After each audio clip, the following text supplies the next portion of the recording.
Nongeye Mbahaye ikaze kuri Capital Media Podcast YouTube channel yanyu. Banzu urebe nimba warakanze subscribe, ubanzu kandi kugira ngo tujye tugendana neza cyane.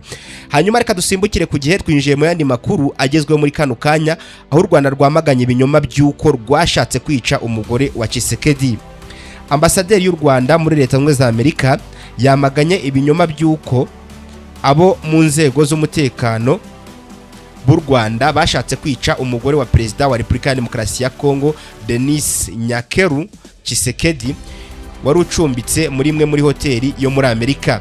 Ni itangazo ryashyizwe hanze na ambasade y'u Rwanda muri Leta Zunze za Amerika kuri uyu wa 25 Werurwe 2026. Ambasade y'u Rwanda muri Leta Zunze Ubumwe za Amerika yatangaje ko umwe mu itsinda ry'abashinzwe umutekano b'u Rwanda utari ufite intwaro yahuriye n'abashinzwe umutekano bo mu itsinda ry'abo muri Repubulika ya Demokarasi ya Kongo mu kirambi cya hoteli yi Washington DC cyemerewe kugendwamo n'abashyitsi bose.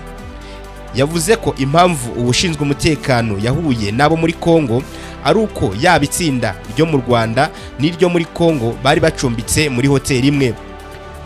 Uwo munyarwanda yangiye gukoresha sanseri n'abashinzwe umutekano bo muri Kongo, ibintu ambasade y'u Rwanda ivuga ko bitari bikwiye ndetse ari imyitwarire mibi kuko aho hantu nta muntu numwe waruhakumiriwe. Iti ni ibintu bidakwiye ndetse bikaba imyitwarire idahwitse yagaragajwe ahantu buri wese afite uburenganzira bwo gukoresha.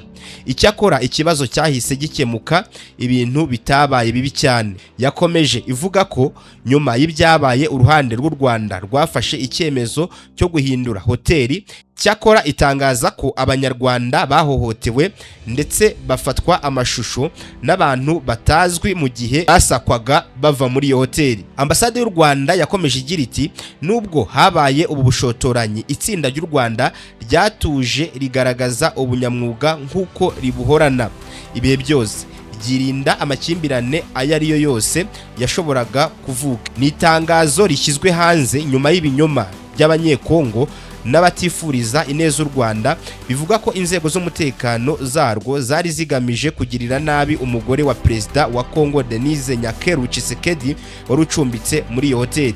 Ambasade y'u Rwanda muri Amerika yakomeje ivuga ko nubwo byagenze gutyo bitabujije abantu barimo n'umuvugizi wa Kongo gusakaza ibinyoma ku byabaye mu kiganiro n'itangazamakuru yakoze mu ijoro ryashize.